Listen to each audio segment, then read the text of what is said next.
Today's widget is align. For proper demonstration, I'm using a container of height and width of 500. Now giving a color to it,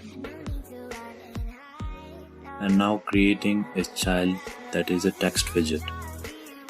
Now if I want to align this text widget in the container, I can use align widget.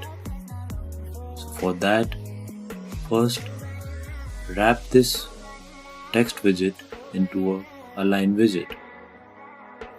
Now this align widget has a property called alignment.